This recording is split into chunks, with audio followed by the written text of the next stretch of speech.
अस्सलाम वालेकुम नाजरीन, आप देख रहे हैं स्टेट क्राफ्ट और मैं हूं सैयद मुजम्मिल शाह।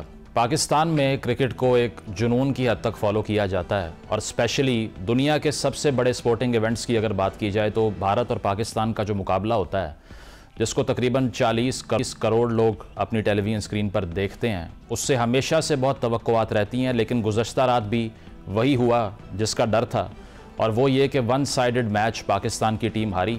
चैम्पियंस ट्रॉफ़ी या कोई भी आईसीसी इवेंट दहाइयों के बाद पाकिस्तान होस्ट कर रहा है, तो पहले तो भारत की तरफ से पाकिस्तान का विज़िट कबूल ना किया गया और पाकिस्तानी टीम को एक होम टूर्नामेंट में ड्रैग करके बाहर ले जाया गया, और वहाँ जाकर भी पाकिस्तान की तरफ से एक ह्यूमिलिएटिंग डिफ़ीट फैंस के लिए मिली, जिसके बाद खासी मायूसी दिखाई देती है। और नज़र यही आता है कि इस पूरी टीम के अंदर कोई भी मैच विनर ऐसा नहीं था जो कि कम्पीट भी करता या गेम को करीब लेकर जाता। इसके बाद तनकीद भी बहुत हुई कप्तान पर, सेलेक्टर्स पर, मैनेजमेंट पर। यह भी कहा गया कि सबको बिठाकर पूछना पड़ेगा कि कसूर किसका है, और साथ साथ ये कि जो अप्रोच ली गई बैटिंग लाइनअप की तरफ से कि 300 में से 140 से ज़्यादा डॉट बॉल खेल दिए, उस पर भी तनकीद की जा रही है कि 90 की दहाई की क्रिकेट आज के दौर में खेलना क्या सही अप्रोच है। फिटनेस पर भी सवाल आते हैं, और सबसे बड़ा सवाल ये भी है कि क्या ये खिलाड़ी एक यूनिट की तरह खेल भी रहे हैं, या फिर ये जो कहा जाता है कि टीम में ग्रुपिंग मौजूद है और हर कोई कप्तान बनने का उम्मीदवार है, इससे कितना डैमेज हुआ है। क्योंकि अगर इसी तरह आईसीसी इवेंट्स के अंदर या बड़े स्टेज के ऊपर पाकिस्तानी शायकीन मायूस होते रहे, जिस तरह कल हमने स्टेडियम में देखा कि मैच ख़त्म होने से बहुत पहले ही पाकिस्तानी शायकीन जो 10 से 20% सिर्फ वहाँ पर मौजूद थे दुबई में, वो भी स्टेडियम छोड़कर जाना शुरू हो गए।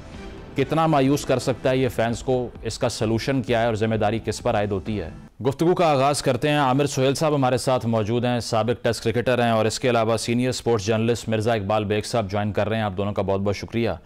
आमिर साहब, आपसे आगाज़ करूँगा। मैं स्टैट्स देख रहा था, तकरीबन 22 मरतबा आईसीसी इवेंट्स में पाकिस्तान ने भारत का मुकाबला किया है और 18 दफ़ा शिकस्त का सामना करना पड़ा है। तो हर दफ़ा एक पाकिस्तान जो है, अगर बात की जाए तो वन स्पोर्टिंग कंट्री बन चुका है।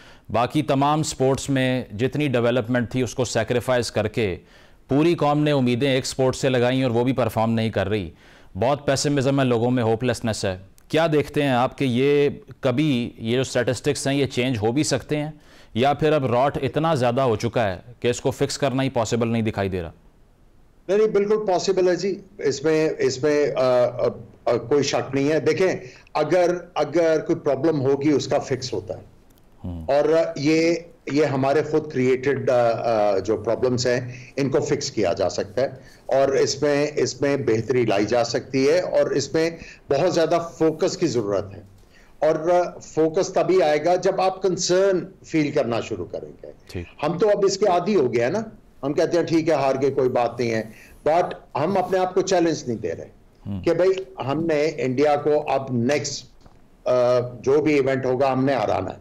जब आप अपने आप को चैलेंज करेंगे तो फिर उसके साथ आप अच्छे फैसले करोगे, उसके लिए आप एक अच्छी स्पेस क्रिएट करोगे, एनवायरनमेंट क्रिएट करोगे जिससे बेहतरी के चांस हो।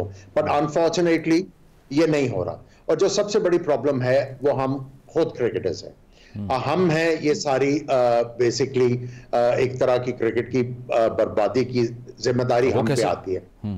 वो इस तरह देखें, जब आप 90% से भी ज्यादा जो लोग चेयर करते हैं स्पोर्ट्स बॉडीज को या ऑर्गेनाइजेशंस को, उनका स्पोर्ट्स के साथ ताल्लुक नहीं होता, और फिर वो आते हैं in the end they are reliant on जो उस स्पोर्ट्स के साथ एक्स प्लेयर्स होते हैं उनके मशवरों के ऊपर। जब उनको मशवरा गलत मिलेगा उसके ऊपर वो एक्ट करते हैं तो बुराई जो है वो बढ़ती जाती है। सो अगर कोई भी चेयरमैन आया है और उसने जो क्रिकेटिंग बैकग्राउंड से नहीं आया, उन्होंने क्रिकेटर्स से मशवरे लिए, चूंकि क्रिकेटर्स ने मशवरे दिए और वो ठीक नहीं थे, आज हम लोग यहाँ पे हैं। मैं समझता हूं कि जब तक हम लोग ठीक नहीं होंगे, हम लोग फर्म नहीं होंगे, मेरा नहीं ख्याल के क्रिकेट में बेहतरी आएगी। और जो सबसे इंपॉर्टेंट चीज है, जो ये लोग जो एक्स क्रिकेटर्स क्रिकेट को जोक की तरह चिमड़े हुए हैं पिछले बहुत अरसे से, they don't have anything to show for। मेरा ख्याल है सबसे पहले you have to get rid of them। बिल्कुल ठीक है। क्रिकेट बोर्ड में बाहर निकलते हैं और आके क्रिटिसाइज करना शुरू कर देते हैं, फिर वापस आ जाते हैं, आके they don't contribute। और सिर्फ उनका है कि हमें ओहदे मिलते रहे और पैसे मिलते रहे। सही। जब तक आप लोग इन लोगों को आइडेंटिफाई करके जब तक इनसे जान नहीं छुड़ाओगे, I don't see Pakistan cricket moving forward. मतलब एक ओवरहॉल आप कहते हैं करना पड़ेगा और क्रिकेट की जो इंटेलिजेंसिया है उसको भी ब्लेम करना चाहिए। मिर्जा साहब, ये चीज़ तो अपनी जगह के मैनेजमेंट लेवल पर क्या हो रहा है, लेकिन कल के अगर स्टैट्स की बात करें 50 ओवर्स में जहां 300 में से 147 आप डॉट बॉल ही खेल दें, तो ये 90s की क्रिकेट तो हो नहीं रही कि आप आखिरी 10 ओवर में एस्केलेट करके 250 का टारगेट देंगे और डिफेंड कर लेंगे उसको। तो ये रन बॉल भी नहीं खेल सकता कोई प्लेयर पाकिस्तान का, या स्ट्राइक रोटेशन भी जो बेसिक तरीन काम है वो क्यों नहीं हो पा रहा हमसे, अकॉर्डिंग टू यू? इसमें मसला ये है कि हर खिलाड़ी अपने लिए खेल रहा है, इंडिविजुअल परफॉर्मेंस के चक्कर में 40-50 कर लूं बाकी टीम जाए कहीं और। तो असल मसला यहीं से शुरू हो रहा है, क्योंकि वो they want to save their place in the team. और जो लड़के हैं उनमें भी आपस में इख्तिलाफात हैं। जैसे अब ग्रुप बंदी, मैं अगर इसको कहूं दूसरे अल्फाज में, तो बेजा ना होगा कि कप्तान डोमिनेट कर रहा है, उसने बाबर आजम को साथ मिलाया हुआ है, अपनी पसंद के लड़के को ले आता है खुशदिल शाह को, उसको ऑलराउंडर बनाने के चक्कर में। फिर उसके बाद अपने चंद मीडिया के लोगों से ये बयानात दिलवा रहा है कि जी उनकी मर्जी की टीम नहीं थी। तो भाई अगर आपकी मर्जी की टीम नहीं थी, आपने उस वक्त क्यों नहीं बोला, आपने क्यों नहीं छोड़ा? दरअसल पॉलिटिकल इन्फ्लुएंस, और ये नजम सेठी साहब के दौर में शुरू हुआ जब उन्होंने पाकिस्तान क्रिकेट बोर्ड जो 1948 से कायम है, मुजम्मिल सेठी साहब ने पीसीबी का पेट्रन जो था वो बजाय सदर मुमलिकत के उन्होंने वजीर आजम को बना दिया कि नवाज शरीफ साहब एक फर्स्ट क्लास मैच खेले, वो क्रिकेट को समझते हैं। वहीं से शुरू हुआ सियासी बुनियादों पर। सेठी साहब गए, जरदारी साहब ने अपने बंदे को लगा दिया, ज़का अशरफ को, फिर इमरान खान साहब आए, उन्होंने एहसान मानी रमीज राजा को लगा दिया, अब मोहसिन नकवी साहब आ गए। तो पॉलिटिकल इन्फ्लुएंस की वजह से आमिर जिस तरह कह रहे हैं, ऐसे लोग आ जाएंगे जो क्रिकेट की अलिफ बे से भी नाबलद हैं, और अगर वो चलाएंगे फिर उनको मशवरे कौन देते हैं? जिस तरह आमिर कह रहे हैं जूक की तरह चिमट जाते हैं मफाद परस्त क्रिकेटर्स, ये सारे जॉब सीकर्स हैं, ये अपनी नौकरियों के चक्कर में साहब को मशवरे देते हैं। अब इससे बड़ी एग्जाम्पल क्या होगी कि during the domestic season Naqvi साहब को किसी ने मशवरा दिया कि आप स्ट्राइक फोर्स कैंप लगा दें, छक्के लगाने वाला। अब्दुल रज़ाक साहब को दे दिए पैसे, वो स्ट्राइक फोर्स कैंप लगा रहे हैं। ये कहाँ होता है दुनिया में कि वो प्रैक्टिस में छक्के लगाकर मैच में छक्के लगाएगा? ये सारे मुशीर जो हैं ये तबाही के दहाने की तरफ लेकर जा रहे हैं। इनसे जान छुड़ानी होगी, और वो भी जिम्मेदार हैं जो हेल्म ऑफ अफेयर्स पर हैं कि वो बच्चे तो नहीं है, माशाल्लाह से उनकी इतनी समझ बूझ, इतने बड़े ओहदे पर फायदे हैं, उन्हें भी इनको आइडेंटिफाई करना होगा, इनसे जान छुड़ानी होगी। बिल्कुल इस तरह मिर्जा साहब जो बात कर रहे हैं आमिर साहब, एक तो ओवरऑल परफॉर्मेंस अगर हम दूसरे फॉर्मेट्स में भी देखें तो बॉटम ऑफ द टेबल जाते जा रहे हैं। और बॉलिंग की जो बहुत बात होती थी कि पाकिस्तान दरअसल स्पेशलिटी हमेशा हमारी टीम की जो है वो पेस अटैक होता है, लेकिन उसमें कोई किलर इंस्टिंक्ट दिखाई नहीं देती। लगता यही है कि बहुत ही कोई फ्रेंडली अफेयर है अगर मैच हिंदुस्तान से भी हो रहा हो। और बॉलिंग एवरेजेस को देखें 40+ आपके मेन स्ट्रीम बॉलर्स इस एवरेज के साथ बॉल कर रहे हैं, तो 10 विकेट्स भी नहीं ले सकते। आपको क्या लगता है कि इस डिपार्टमेंट में भी सिलेक्शन को ब्लेम करेंगे कि स्पिन भी नहीं लेकर गए हम, रिस्ट स्पिनर नहीं है, चाइनामैन नहीं है, वैरायटी नहीं है? वो तो गलती हुई, उसमें कोई शक नहीं। और उसका आपने सुना भी होगा कि चेयरमैन पाकिस्तान क्रिकेट बोर्ड ने कहा जब मीडिया से थोड़ा बहुत क्रिटिसिज्म आया कि आप नजरसानी करें अपनी टीम सिलेक्शन के ऊपर, लेकिन स्टबन रहे, उन्होंने किसी की नहीं सुनी। और मेरा ख्याल है सही किया उन्होंने कि इन्होंने अपना इन्फ्लुएंस नहीं किया, क्योंकि एंड में जाके टीम लड़ानी है कप्तान और मैनेजमेंट में, और उस वक्त इंटरफेरेंस उन्होंने नहीं किया। ठीक है, अब सारा कुछ सामने है।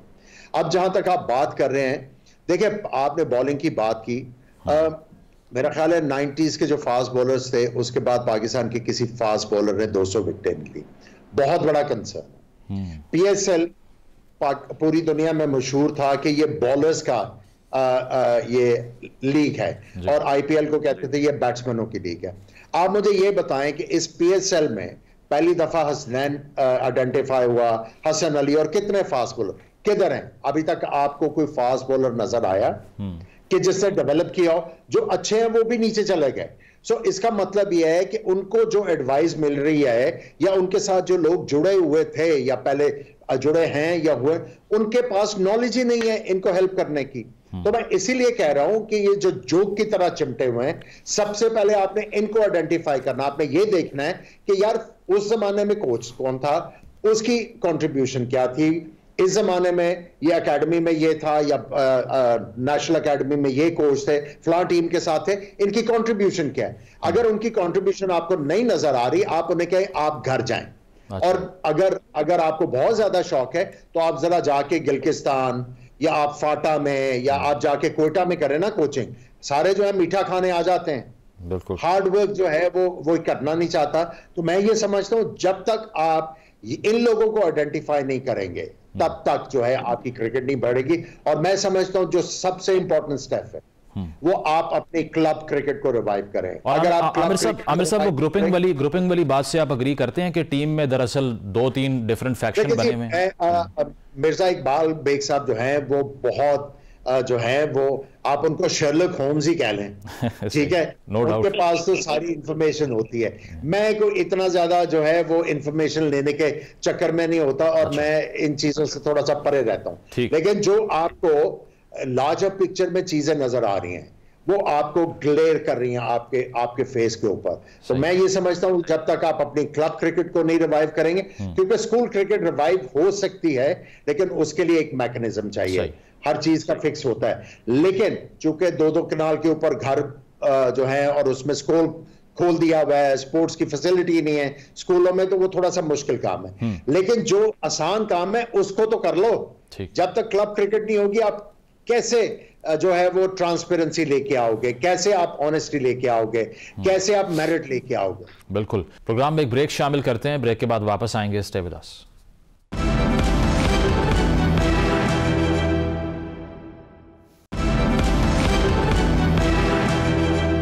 वेलकम बैक नाज़रीन। क्रिकेट के हवाले से हमारी डिस्कशन जारी है। मिर्जा साहब, एक और आर्ग्यूमेंट भी होता है ना, शोएब अख्तर साहब ने भी, मैं देख रहा था कल, ये बात की कि स्ट्रक्चर का या डोमेस्टिक क्रिकेट की बातें तो एक जगह हैं, लेकिन जो टैलेंट को ओवर हाइप हम करते हैं ना कि बहुत टैलेंट है लेकिन सामने नहीं आ रहा, तो शोएब ने कहा कि टैलेंट है ही नहीं। आपको लगता है कि इशू ये है कि टैलेंट खत्म हो गया या फर्निश नहीं हो रहा हमसे? देखिए, टैलेंट फर्निश नहीं हो रहा। इससे पहले जो आपने आमिर सोहेल से बात की, उन्होंने मुझे शर्लक होम्स कहा, वो डक कर गए आपकी बात। बिल्कुल, उनके पास वेल लेफ्ट कहना चाहिए उनको। हाँ, वो डक कर गए। लेकिन ये कि इसमें कोई दो राय नहीं है कि खिलाड़ी बाबर और रिजवान का आपस का गठजोड़ है। शाहीन शाह अफरीदी को कप्तानी से हटाया गया। ये तो क्रिकेट बोर्ड ने सबको कप्तानी का चस्का लगा दिया ना। मुजम्मिल, आप देखें कि 2023 में शादाब खान को कप्तान बना दिया था जब अफगानिस्तान के खिलाफ सीरीज खेलने गए, वो कहाँ गए। फिर शाहीन शाह अफरीदी को न्यूजीलैंड के दौरे के लिए कप्तान बना दिया गया। फिर बाबर आजम दोबारा कप्तान बन गए। फिर रिजवान कप्तान बन गए। सलमान अली आगा को आपने T20 और वनडे के लिए जिम्बाब्वे कप्तान बनाकर भेज दिया। आपने सऊद शकील को भी चस्का लगा दिया वाइस कैप्टनसी का। तो आप खुद मैनेज नहीं कर पा रहे ना। जो मुशीर है, और ये तो समझदार आदमी है चेयरमैन साहब, इनको अपने मुशीरों से बचना होगा। सारा मलबा, चूंकि head of the department, head of the वो इंस्टीट्यूशन वही है चेयरमैन साहब, तो सारी उंगलियां तो उनकी तरफ उठेंगी। और जिस तरह से आप बात करें टैलेंट की, मुजम्मिल, टैलेंट पाकिस्तान में है, लेकिन उस टैलेंट को, उस पत्थर को तराश कर हीरा कौन बनाएगा? हर कोई तो अपने चक्कर में लगा हुआ है। इन्होंने 50-50 लाख रुपए पे मेंटोर रखे हुए, उनमें से 2-3 मेंटोर तो कमेंट्री कर रहे थे, उसके अलग पैसे ले रहे थे, फी सबिलिल्लाह नहीं कर रहे थे कमेंट्री, और 50 लाख रुपए क्रिकेट बोर्ड से भी ले रहे हैं। तो कहाँ गए ये मेंटोर जो कि मैन ऑन टूर होते हैं, जो बजाय इसके कि वो खिलाड़ियों को निकाले, तो वो कहाँ चले गए? वो अपने कामों में लगे। ये क्रिकेट बोर्ड की कमजोरी है ना। बिल्कुल। इस पे आमिर साहब, एक और चीज़ ये है कि जिस तरह से अप्रोच टूवर्ड्स क्रिकेट है हमारे बैट्समैन की, अब आज भी मैं देख रहा था रिजवान साहब ने ये कहा कि 280 अगर हो जाता तो उसको डिफेंड कर लेते, यानी कि एम अगर 280 है आमिर सोहेल साहब, तो फिर इसका मतलब ये है कि 240 पे ही फिनिश करेंगे ना। जिस तरह इंग्लैंड ने आकर अप्रोच चेंज की, बेसबॉल शुरू हो गई, टेस्ट क्रिकेट में उनके एवरेजेस ऊपर चले गए। आपको लगता है कि हमें अप्रोच चेंज करने की जरूरत है या करंट टैलेंट केपेबल ही नहीं है तेज खेलने के लिए? देखिए, आपको एटीट्यूड आता है जब आपकी टेक्निक बहुत तगड़ी हो, हार्मेटिकली टाइट आपकी टेक्निक होगी तो फिर आपको एटीट्यूड भी आएगा, अप्रोच भी आपकी ठीक होगी। हमारा एम्फेसिस तो है ही नहीं ना, टेक्निक तो it's out of the window. जब तक आप क्रिकेट की जो नुआंसेस हैं, bowling, batting, fielding, wicket keeping, ये सबको सही तरह से एब्जॉर्ब नहीं करेंगे और उसको एम्फसाइज नहीं करेंगे, और आपकी क्रिकेट का आगे बढ़ना बड़ा मुश्किल काम है। और बिलीव में, जिस तरह मिर्जा साहब ने कहा, टैलेंट है लेकिन चैनलाइज नहीं है। मुझे रोज मैसेजेस आते हैं, जी मेरी ये परफॉर्मेंस है और मेरे पास सिफारिश नहीं है, मैं गरीब बंदा, मुझे मेरे पीछे कोई आने वाला नहीं, मुझे सिलेक्ट नहीं करते। सारा कुछ है, टैलेंट है, चैनलाइज करने की जरूरत है, ट्रांसपेरेंसी लेके आने की जरूरत है, क्राइटेरिया सेट करने की जरूरत है, तब जाके आप अच्छे की उम्मीद कर सकते हैं, वरना आप और मैं फातिहा पढ़ लेते हैं। आमिर साहब, लेकिन रिजवान का यानी कि एज अ कैप्टन ये कहना, जिस तरह मिर्जा साहब बता रहे हैं कि टीम मुझे मर्जी की नहीं मिली, ये इनडायरेक्टली कहलवाना लोगों से, ये फेयर है रिस्पॉन्सिबिलिटी ना लेना? चूंकि अगर उनको टीम मर्जी की नहीं मिली, प्रोटेस्ट करना चाहिए था। फिर nobody can shy away from the responsibility. It's a team game. ये तो क्रिकेट है, इट्स अ टीम गेम। और जब आप बात करते हैं सिलेक्शन कमेटी, कोच, कप्तान, ये सारे अग्री होते हैं तो टीम आगे जाएगी ना। अगर कोई डिसएग्रीमेंट था तो उसका सोल्यूशन उन्होंने अंदर बैठ के निकाला होगा ना। अगर इन्होंने नहीं निकाला और अगर बैड टेस्ट डेवलप था तो फिर पहले कह देते हैं ना कि I am not comfortable with this team. और फिर जब चेयरमैन पाकिस्तान क्रिकेट बोर्ड ने कहा कि आप नजरसानी करें, तो फिर अगर आप एज ए कैप्टन सेटिस्फाइड नहीं थे, आप क्यों नहीं चेयरमैन के पास गए कि जी बिल्कुल आप प्लीज, आपने ये बयान दिया है तो मेक श्योर करें कि ये 2-3 लड़के जो हैं इनको टीम में होना चाहिए, तब जाके हमारा बैलेंस बढ़ेगा। अब सबको रिस्पॉन्सिबिलिटी लेनी पड़ेगी। Nobody can shy away. Mirza साहब, आप फिटनेस कैंप्स के हवाले से पहले भी इनसाइडर इन्फॉर्मेशन देते रहे हैं। जो फिटनेस की सूरत हाल है, या फील्डिंग को आप देख लीजिए, कल जिस तरह शुभमन गिल का कैच ड्रॉप हुआ क्रूशल पॉइंट के ऊपर, या फ़खर जमान की जो इंजरी है, इससे पहले अहसानुल्लाह की भी मिसाल आपके सामने है, तो उसमें कमिटमेंट नहीं है या फिर हमारी अप्रोच ही नहीं है कि फिटनेस सेकेंडरी चीज़ है, उस पर इतना काम करना नहीं चाहिए। विराट कोहली का कमबैक करवा दिया हमने, और उसकी फिटनेस भी 37 ईयर्स ऑफ एज में आप देख लें, if I am not wrong, कि कितनी ब्रिलियंट दिखाई दे रही थी। तो हमारी मसला क्या है कि लड़के कमिट नहीं करते फिटनेस कैंप्स में, या फिर उस लेवल की ट्रेनिंग ही नहीं है? देखिए, लड़के जो है वो डोमिनेट करते हैं और वो कमिट नहीं कर पाते, और सब उनसे खौफजदा है। हालांकि आपने गैर मुल्की ट्रेनर को भी ला के रखा हुआ है। इससे पहले मिकी आर्सन ने 2 प्लेयर्स को, आपको याद होगा, उमर अकमल को वापस भेज दिया था 2017 की चैंपियंस ट्रॉफी में, कि वो फुल्ली फिट नहीं है। तो लड़के जो है उन, चूंकि मैंने बताया ना कि 7-8 एक तरफ है, तो वो डोमिनेट करते हैं। और फिर उनको नौकरी, गोरे को अपनी नौकरी चाहिए या पाकिस्तानी को नौकरी चाहिए, और कहता है ठीक है यार, ये फिटनेस का मसला है, ये खुद हल करें, जिससे हमें कितना नुकसान हो रहा है। आपने कोहली का जिक्र किया, मुजम्मिल, देखें उसने किस तरीके से सिंगल डबल लिए। हमारे रिजवान साहब अनफिट हो जाते हैं, कहते हैं कि some sort of drama and some, आपको याद है 2023 के वर्ल्ड कप में वो जो क्रैम्प्स आ रहे थे, क्रैम्प्स, तो कह रहे some sort of drama, some sort of fitness problem. तो हमारा ये माइंड सेट है, जब तक ये खत्म नहीं होगा फिटनेस में। अभी डॉक्टर सोहेल सलीम को इन्होंने फारिग कर दिया, क्योंकि उन्हें एक एहसानुल्लाह फास्ट बॉलर आया था, उसके गलत जगह ऑपरेशन बोर्ड कहता है कि उन्होंने कह दिया था, जिसकी वजह से बेचारे की क्रिकेट कैरियर ही तबाह हो गया। और वो गालिबन अब टेप बॉल टूर्नामेंट्स खेल रहे हैं, राइट? बिल्कुल बिल्कुल, आपकी तो मालूमात हमसे भी ज्यादा है, तो शर्लक होम्स तो आप हुए। नहीं सर। अच्छा, तो मतलब फिटनेस के हवाले से भी आपको ये लगता है कि कमिटमेंट जो है वो लैक करती है? आमिर साहब, इसके अलावा एक साइकोलॉजिकली भी अगर देखा जाए, तो जिस तरह से एक बैट और बॉल का कंपटीशन दिखाई देता है, स्लेजिंग होती है, या फिर एटीट्यूड, एक आपको हॉस्टिलिटी दिखाई देती है, वो तो बिल्कुल मिसिंग होती है। कल भी बाबर जब वॉक इन कर रहे थे तो कोहली को आकर उन्होंने एम्ब्रेस किया पहले, और इसके बाद में कोई बैट एक्सचेंज कर रहा होता है, कोई सिग्नेचर मांग रहा होता है बैट के ऊपर। तो लगता नहीं है कि कंपीट करने जा रहे हैं, फैन बॉयज ज्यादा लग रहे होते हैं? देखिए, ये थोड़ा, एक तो आपको कॉर्डियल होना है, आपको ऑपोजिशन का जो बड़ा प्लेयर है या जो भी है उसके साथ कॉर्डियल होना है, आपने रिस्पेक्ट एक दूसरे की करवानी होती है, उसमें तो कोई मुजाहिका नहीं। लेकिन जो आप ग्राउंड वाली बात कर रहे हैं, जो ग्राउंड पे एटीट्यूड होना चाहिए, बिल्कुल वो मिस है, उससे मैं एग्री करूंगा। और वो तब भी आता है, मैं हमेशा एग्जांपल देता हूं कि अगर प्लेयर जो है वो अगर फिजिकली फिट नहीं है तो उसके back of the mind negativity आएगी, या जहां पे मैं आराम से 100 कर सकता था फिटनेस की वजह से, मेरे से 100 नहीं होगा। अगर कोई फास्ट बॉलर है वो कहेगा कि अगर मैं पूरी तरह फिट नहीं हूं, जहां पे मैं 10 ओवर का स्पेल कर सकता हूं, मेरे से 3-4 मुश्किल से फुल थ्रॉटल पे होंगे। अगर आप टेक्निकली कॉन्फिडेंट नहीं हो तो back of the mind negativity आएगी, तो फिर वो एटीट्यूड तो गायब होएगा है ना। बिल्कुल। और फिर जब आप ये कहोगे कि हम जो हैं वो ऑपोजिशन से बेहतर नहीं है, तो फिर आपको वो जो वेयर आप करते हैं ना कॉन्फिडेंस अपने चेस्ट के ऊपर, वो फिर नजर नहीं आता आपको। ठीक है। और आमिर साहब, shortly in the and solution की अगर बात की जाए, जिस तरह वसीम अकरम साहब ने कहा कि कोच, कप्तान, सेलेक्टर को इकट्ठा बिठाकर अब इंक्वायर करवाएं कि ये कसूर किसका है और किसने ये टीम सेलेक्ट की, आप क्या प्रपोज करते हैं कि वे फॉरवर्ड क्या होना चाहिए आगे? देखिए, वे फॉरवर्ड मैंने आपको वही बताया है कि ये जोंक की तरह जो क्रिकेट के साथ चिमटे हुए हैं, 10-10 साल हो गए हैं पीएसएल के साथ, पता नहीं कितने साल हो गए इनको, कभी कोच बनते हैं, कभी चले जाते हैं, कभी कुछ आ जाते हैं, कभी कुछ आ जाते हैं, क्रिकेट वही है। जब तक इनको आप अलहदा नहीं करोगे, इन जोकर से जान नहीं छुड़वाओगे, तब तक आपकी क्रिकेट। और इसमें आमिर साहब प्लेयर्स भी शामिल हैं या सिर्फ मैनेजमेंट के लोग हैं? देखिए, आपने देखना, लेकिन मुझे आप ये बताएं, जहां पे लोग ये भी कह रहे हैं टैलेंट नहीं है, तो इनको रिप्लेस किससे करोगे? ट्रू। आपके पास ओपनर की रिप्लेसमेंट तो है नहीं, आपने बाबर आजम को ओपन करा दी। तो ये भी बात करते हुए सोचना चाहिए ना कि हम बात क्या कर रहे हैं। ठीक है, मतलब आपको लगता है कि अगर क्रिटिसाइज कर भी रहे हैं तो उसकी रिप्लेसमेंट भी कोई बहुत जेन्युइन नहीं है। मिर्जा साहब, आपका सोल्यूशन क्या होगा इफ यू आर आस्क्ड के अब इस सारे डिबैकल के बाद? क्योंकि देखिए, इतने अरसे बाद आईसीसी इवेंट एक हमने होस्ट किया और almost we are out of the tournament now, तो आगे से इसको प्रिवेंट करने के लिए क्या करना चाहिए?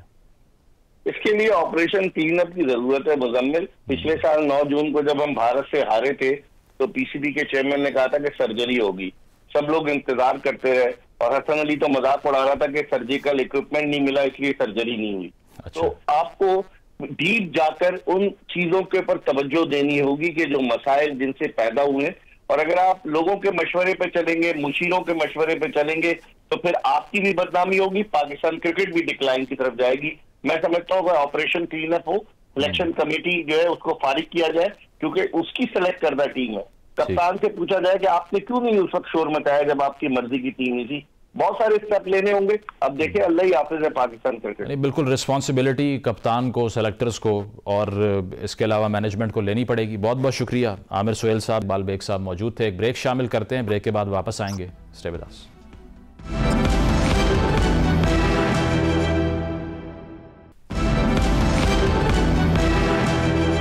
वेलकम बैक नाजरीन। मुल्क की सियासत की बात की जाए तो तहरीक इंसाफ अब एक इत्तेहाद और अलायंस बनाने के लिए खासी एक्टिव दिखाई दे रही है, लेकिन इसमें भी चैलेंज ये दरपेश है कि इसको लीड कौन करेगा, क्योंकि शायद खान अब्बासी साहब के हवाले से भी उनका नाम सामने आ रहा था। लेकिन एजेंडा के ऊपर अगर तहरीक इंसाफ ये पिच करती है कि खान साहब की रिहाई उनका वाहिद एजेंडा है, तो क्या इसको उनके इत्तेहादी भी तस्लीम कर लेंगे? और ये भी खबरें गर्दिश कर रही हैं कि JUI की तरफ से भी मुतालबात किए जा रहे हैं, पख्तूनख्वा हुकूमत में भी कुछ ना कुछ उनको एम करना पड़ेगा। और साथ साथ ये कि जो अपोजिशन इत्तेहाद है उसकी सरबराही अगर मौलाना साहब तहरीक इंसाफ से डिमांड करें तो उस पर PTI का रिस्पॉन्स क्या होगा? और सबसे बड़ा इंटरनल चैलेंज जो तहरीक इंसाफ का है, अंदरूनी इख्तलाफात का, उसको वो कैसे मैनेज करेंगे, इस पर डिस्कशन करते हैं। तहरीक इंसाफ के रहनुमा अली मोहम्मद खान साहब हमारे साथ मौजूद हैं। अली साहब, बहुत शुक्रिया आपके वक्त का। इससे पहले कि रूटीन की सियासत आपसे डिस्कस की जाए, कल जो इंडिया पाकिस्तान का मैच हुआ उसकी परफॉर्मेंस से बहुत से शायकीन मायूस हैं, आप भी उन्हीं में से एक हैं। एक्सपेक्ट कर रहे थे टीम का जीतना, या पहले ही आपको क्लियर था कि हमारी टीम जो है कम्पीट नहीं करेगी इंडिया को? बहुत शुक्रिया मुजम्मिल भाई। बिस्मिल्लाहिर्रहमानिर्रहीम, अल्लाहुम्मा सल्ली अला मुहम्मद व अला आलि मुहम्मद। मुजम्मिल भाई, I am a fighter and I believe in fighting. 9 अप्रैल की जो रात है वो इस पे अक्कासी करती है कि मैं समझता हूँ कि आप फाइट करते हुए हारें, आपसे ज्यादा मोहब्बत होती है लोगों को फिर। ट्रू। मुझे कुछ चीजों पे बड़ा दुख हुआ। एक तो बीच मैच के ही क्राउड चला गया जा रहा था, आपको लग रहा था कि आप मैच बीच में ही हार गए हैं, बददिली सी थी, वो एक एफर्ट की कमी थी। फिर जिस तरीके से जो एक टीम मैनेजमेंट होनी चाहिए, मैं कोई जाती बात नहीं करना चाहता, मैं समझता हूँ मोहसिन नकवी साहब में होंगी कुछ क्वालिटीज, लेकिन क्रिकेट के हवाले से मुझे नहीं लगता कि ही इज दैट केपेबल। इसके लिए आपके पास इतने बड़े बड़े स्टालवर्ट्स हैं, आपके पास इतने जॉइंट्स हैं क्रिकेटिंग वर्ल्ड के, वसीम हैं, probably the greatest left arm fast bowler ever in cricketing history, या Javed my dad who was the mathematician, वो एक मेन स्टे हुआ करते थे। खान साहब की जीत में बुनियादी किरदार ही मियादाद साहब का होता था। Then you have a great cricketing mind of Shoaib Akhtar. We have great people here, Zaheer Abbas. So I think हमें थोड़ा सा अपना प्रोफेशनलिज्म की तरफ जाना चाहिए। जिस तरह मुजम्मिल साहब एक्सप्रेस न्यूज पे बैठे हैं, आपका काम मैं नहीं कर सकता, चाहे मैं जितनी मेरी नेक नियति हो। इसी तरह क्रिकेट एक 100% प्रोफेशनल फील्ड है। मुझे दुख हुआ अगर हम फाइट करते हुए हारते, यकीन करें कोई हमें अफसोस ना होता, लेकिन फिर भी मैं अपनी टीम को कहूंगा, डोंट लूज हार्ट, अपनी एफर्ट कीजिए, अल्लाह की मदद करेगा इंशाअल्लाह। बिल्कुल। तो ये तो खेल के मैदान में तो जो मायूसी हो गई वो एक तरफ, लेकिन अब पॉलिटिक्स का जो अरीना है उसकी बात अगर करें तो पीटीआई अब एक अलायंस के हवाले से काफ़ी एक्टिव दिखाई दे रही है। ये कहा जा रहा है कि ईद के बाद तहरीक चलेगी, लेकिन ऑब्जेक्टिव जो है उसका वो कितना क्लियर है? खाकान अब्बासी साहब ने ये बात की कि क्लैरिटी नहीं है एजेंडा के हवाले से। अगर 1 पॉइंट एजेंडा हो जो खान साहब की रिहाई हो, तो उस पर बाकी जो एलाइज होंगे उनके इख्तलाफात नहीं सामने आ जाएंगे? देखिए, मैं डायरेक्टली हिस्सा नहीं हूं इन मुज़ाकरात का, तो मैं कोई ऐसी बात तो नहीं कर सकता जिससे खुदा न खास्ता मुज़ाकरात के अमल को नुकसान पहुंचे। मैं जितना सपोर्ट कर सकता हूं बतौर सियासी कारकुन करूंगा, मुझे करना चाहिए। एक तो मेरी जमात इसमें इन्वॉल्व है, मेरा लीडर जेल में है। दूसरा, बतौर सियासी कारकुन मेरी ख्वाहिश ये है कि सियासी फोर्सेस, ये बात आप इस पे जरूर सोचिएगा जो मैं आगे अब करने जा रहा हूँ। आप छोटे बच्चों से सीखिए। मैं प्रोफेशनल क्रिकेटर रहा हूं, मैं क्लब क्रिकेट खेली है, अपनी इंजीनियरिंग यूनिवर्सिटी को रिप्रेजेंट किया। हम जब छोटे थे, लड़के थे, तो हम खुद दोनों टीमें मिलके ग्राउंड को रोल करते थे खुद रोलर से, और उसके बाद सख्त मुकाबला होता था और आखिर में फिर जाके शायद जूस या वो भी इकट्ठे पीते थे। तो कम से कम अगर इस लेवल पे आपकी अंडरस्टैंडिंग ना हो, एटलीस्ट ये कर सकते हैं कि ये पिच तो खुद बनाएं जिस पे आपने खेलना है। अगर आपने बाहर से पिच बनवानी है, फिर ये गिला ना करें कि बॉल सीम कर रही है। आज क्रिकेटिंग का सीजन है, इसलिए मैं ये बात कर रहा हूँ। सियासी फोर्सेस में इतनी तो समझबूझ होनी चाहिए कि यार कुछ भी हो, आईन से बाहर ना जाएं, क्योंकि आईन से बाहर आप जाएंगे, that is a no go area for a political worker, क्योंकि वहां जब आप जाते हैं वहां फिर आपके पर जलते हैं। फिर गिला ना करें कि पिंडी से ये हो गया तो फलाने से ये हो गया, आप खुद क्यों उस तरफ जाते हैं। तो मैं ये समझता हूं कि ये जो हमारी तहरीक है कि तहरीक तहफ़्फ़ुज़ आईन जो है, उसमें तो मियां साहब को भी किरदार अदा करना चाहिए, उसमें तो जरदारी साहब को भी किरदार अदा करना चाहिए। एक क्लेम करते हैं कि हमने आईन बनाया, दूसरा क्लेम करता है कि मैं इस आईन की पासदारी में मुझे जलावत नहीं काटनी पड़ी। आज आप खुद फॉर्म 47 के साए तले बैठे हैं, बिलात आजाद नहीं। इस पे JUI के मुतालबात भी अंडर डिस्कशन आ रहे हैं मेन स्ट्रीम पर। यह कहा जा रहा है कि मौलाना ने कहा है कि अपोजिशन इत्तेहाद का सरबरा मुझे बनाएं, पख्तूनख्वा की हुकूमत में हिस्सा दें और PTM को माइनस करें, उनसे कोई बातचीत नहीं होनी चाहिए। ऐसा ही है? कुछ बातें उनकी आई होंगी, लेकिन मेरे लिए मुनासिब नहीं है उसको मीडिया पे बात करना। मैं समझता हूं कि मौलाना साहब ने हमेशा जरदारी साहब और मियां साहब के साथ उन्होंने मिलकर सियासत की है।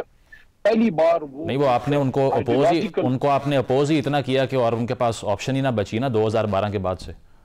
नहीं, मैं समझता हूं कि यस यू आर राइट, लेकिन ताली दोनों हाथों से बचती है। लेकिन इस वक्त मैं समझता हूं कि एक अच्छा माहौल है और पहली बार एक आइडियोलॉजिकल उस साइड पे वो आए हैं जहां एक यूथ मूवमेंट है। ये देखिए मुजम्मिल, आप उसको प्लीज समझिए या अपने व्यूअर्स को मेरी जो राय है उसके अप्रिशिएट करवाइए कि कितनी दफा ऐसे होगा कि मुजम्मिल साहब या अली की जिंदगी में एक यूथ मूवमेंट खड़ी होगी। यूथ बल्ज एक जनरेशन में एक दफा शायद खड़ा होता है, उसमें गलतियां भी आ सकें। मैं ये नहीं कहता कि हमारी कोई हम में गलतियां नहीं है। Yes, we have done our share of follies, हमने गलतियां की हैं, लेकिन खान साहब ने उसको एक्सेप्ट किया है। सॉरी, जिस तरह मुशर्रफ की सपोर्ट की थी, फिर उसकी मुखालफत भी की, या बाजवा साहब को जो एक्सटेंशन दी है खान साहब ने उसको एक्सेप्ट किया कि yes he should not have done that, Khan साहब ने खुद एक्सेप्ट किया।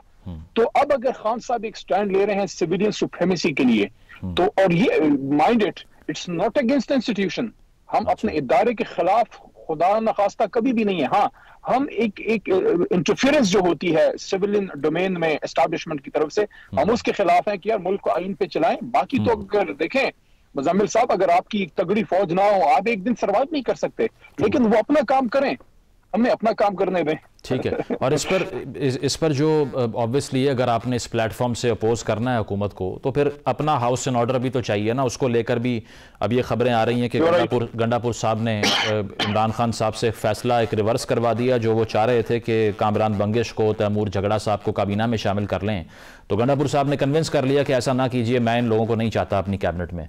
तो रेजिस्टेंस तो है एक पार्टी के अंदर, और कंसेंसस भी नहीं है कि किसको लीड करना चाहिए और कौन कॉम्प्रोमाइज्ड है, कौन जेन्युइन है। तीनों मेरे बड़े अच्छे दोस्त हैं। अच्छा। आपका प्रोग्राम खत्म करके मैं इनमें से किसी को नाराज नहीं करना चाहता, लेकिन 2-3 बातें हैं। तैमूर बहुत काबिल आदमी है और बाहर जॉब छोड़ के आया है। कामरान पार्टी की अपनी प्रोडक्शन है, पार्टी की अपनी नर्सरी से निकला है। कामरान बंगिश काबिल आदमी है, लेकिन एट द सेम टाइम वजीर आला को एक टीम लीडर के तौर पे एक लीवे होना चाहिए कि वो टीम में जिसके साथ वो कंफर्टेबल हो। अब क्या अली अमीन साहब ने इनको ये बात की है खान को कि मैं इनको नहीं चला सकता साथ, या मैं भी इनको नहीं लेना चाहता, मुझे इसके बारे में इंफॉर्मेशन बाय गॉड नहीं है। अगर मेरा पॉइंट ऑफ व्यू ये है कि अगर सीएम साहब कंफर्टेबल हैं तो बिल्कुल उनको रखना चाहिए, अगर कंफर्टेबल नहीं है तो खान साहब ने उनको स्पेस दी होगी। लेकिन क्या इनकार किया है सीएम साहब ने, मेरे पास इंफॉर्मेशन नहीं है, तो मेरे लिए उस पर कमेंट करना ज्यादा मुनासिब नहीं बनता। अच्छा, चीफ जस्टिस साहब से एक मुलाकात हुई पीटीआई के वफ्द की, उस पर तनकीद हो रही है कि अगर 26वीं आईनी तरमीम और उस प्रोसेस से जो जज साहिबान मौजूद हैं उस पर इतनी तनकीद की तो फिर मुलाकात क्यों कर ली? ये होनी चाहिए थी, चाहे वो पीटीआई का क्लेम यही है कि अच्छा, बहुत अच्छा आपने मुजम्मिल साहब सवाल किया है। ये एक मैच्योरिटी अगर सब लोगों में आ जाए इंक्लूडिंग अस, मैं समझता हूँ ये डिसीजन गौहर साहब का अच्छा था, चेयरमैन का, साथ में उनको बाकी क़यादत ने सपोर्ट किया। देखिए, we are not against the person of Yahya Afridi साहब, हम उनकी जात से क्या इख्तिलाफ होना है, वो एक काबिल आदमी है, एक हाई कोर्ट के चीफ जस्टिस बने, सुप्रीम कोर्ट अगर एलिवेट हो गए अपनी काबिलियत से। हमारा तो प्रोसेस पे एतराज था, आज भी है, कल भी होगा, और जब हम पावर में आएंगे we will try to recorrect what has been done wrong, जो गलत किया गया है उसको ठीक करेंगे। उनसे बात इसलिए की है कि वो हमारे मुल्क के चीफ जस्टिस हैं, अगर उनसे बात नहीं करेंगे तो there will be a constitutional या पॉलिटिकल, तो आप नहीं कह सकते, but there will be a legal deadlock, जो हम नहीं चाहते। मैं समझता हूं कि उनके शख्सियत से हमें एतराज नहीं है, उस प्रोसेस से एतराज है, तो हम प्रोसेस को जरूर ठीक करना चाहते हैं, लेकिन जो इस वक्त ओहदे पे बैठा है उससे हमने बात करनी है। अगर इस एनोलॉजी पे जाएंगे कि हम उनसे बात ही ना करें क्योंकि प्रोसेस पे एतराज है, तो प्रोसेस पे तो हमारा पूरे इलेक्शन पे है, फिर हम असेंबली में भी बैठे हैं, फिर हम शहबाज शरीफ साहब से भी बात ना करें, फिर हम स्पीकर की भी बात ना माने, हम वो जो कॉन्स्टिट्यूशनल रिक्वायरमेंट्स है वो भी पूरी करें, लेकिन अपनी रिजर्वेशन साथ रख के कि this and this is wrong, ये गलत हुआ है। यानी आप इसको देखिए मुजम्मिल साहब, 26वीं आईनी तरमीम के जरिए जब ये सारी चेंजेस हुई हैं, वो कैसी आईनी तरमीम हो सकती हैं जिसको पास करने के लिए आपको गैर आईनी काम करना पड़े? अगर पार्लियामेंटेरियन की सैंक्टिटी, उसका घर, उसकी इज्जत, उसकी बॉडी, उसका माल, उसके बच्चे, उसकी वाइफ, उसकी सिस्टर्स, उसकी मदर्स एट स्टेक हो जाएं, उठा लिए जाएं या तकलीफ में पहुंचा दिए जाएं, क्योंकि आपने एक आईनी तरमीम करनी है, तो क्या एक आईनी तरमीम एक गैर आईनी रास्ते से हो सकती है? ठीक, अली साहब टॉकिंग पॉइंट्स कौन से बने ना, ये भी तो एक मसला है, क्योंकि बाबर अवान साहब ने भी एक आर्टिकल लिखा कि हमने कैदियों की रिहाई की बात की, सजाओं की मुअत्तली की बात की, लेकिन 9 मई के हवाले से जो एवेन्यूज़, जिस तरह से मिलिट्री कोर्ट्स में फैसले आए, वो सब हुआ, ये भी अंडर डिस्कशन आया कि 9 मई के केसेस पर भी इंटरवीन किया जाए, और उम्मीद है सुप्रीम कोर्ट से या फिर बॉयकॉट की तरफ जाना था, जिस तरह से आप कह रहे थे कि इन कोर्ट्स के बाद जो रिफॉर्म्स हुए हैं अभी, जिसको हुकूमत रिफॉर्म कहती है, आप तो ये कह रहे हैं कि ये जिस तरह आपने अभी कहा कि अनकॉन्स्टिट्यूशनल प्रोसेस है, तो आप उनसे उम्मीद रखते हैं या बॉयकॉट की तरफ जाएंगे कल को? ये क्लैरिटी नहीं है। और दूसरा कि किन किन मौज़ूआत पर बात हुई इस मीटिंग में, आपके इल्म में क्या है? मुजम्मिल साहब, इसमें दो बातें हैं। एक तो ये है कि मोहतरम चीफ जस्टिस साहब से ये एक्सपेक्ट करना कि वो उस कॉन्स्टिट्यूशन अमेंडमेंट को अनडू कर दें, that will be sort of expecting too much. लेकिन हम उनसे ये एक्सपेक्ट करते हैं कि उनका जो ओहदा है और उनके नीचे जो ओहदे हैं एपेक्स कोर्ट में भी और अदालत आलिया और अदालत उज़्मा दोनों में, तो वहां कम से कम जो कॉन्स्टिट्यूशनल पैरामीटर्स हैं उसके अंदर हम समझते हैं कि इंसाफ ना सिर्फ हो बल्कि होता हुआ नजर आए। 2-3 चीजें हैं, खान साहब का जिस तरह ट्रायल चल रहा है, जिस तरह से मुलाकातों पे पाबंदी है, जो हमारे लोग बेचारे, हमारे वर्कर्स जेलों में बेचारे, पॉलिटिकल वर्कर्स बच्चे पड़े हुए हैं, और एक के बाद दूसरा पर्चा, दूसरे के बाद तीसरा पर्चा, जो खवातीन, खासकर आप देखिए एजाज चोरी साहब, senior politician, senior citizen, senator, उनको हार्ट के इश्यूज हैं, और देखें डॉक्टर यास्मीन, कैंसर सर्वाइवर, सर्व किया है उन्होंने पंजाब को और पाकिस्तान को, ये इश्यूज, और साथ में जो हमारे हाई कोर्ट के जो जज साहबान ने खदशात पेश किए थे, वो जुडिशल कमीशन वाले इश्यूज, तो बहुत सी चीजें ऐसी थी कि आईन के अंदर जितनी उनके इख्तियारात हैं बेशुमार है, चीफ जस्टिस के पास बहुत ताकत होती है। हम ये एक्सपेक्ट करते हैं कि ये मुल्क आईन के मुताबिक चले, उसमें जो उनका रोल बनता है उस पे अपनी हमने तजावीज या खदशात या अपनी मारूजात उनके गोश गुजार की, तो अपना किरदार वो जो है अदा करें। बहुत बहुत शुक्रिया अली मोहम्मद खान साहब हमारे साथ मौजूद थे। एक ब्रेक शामिल करेंगे, ब्रेक के बाद वापस आते हैं। Stay with us.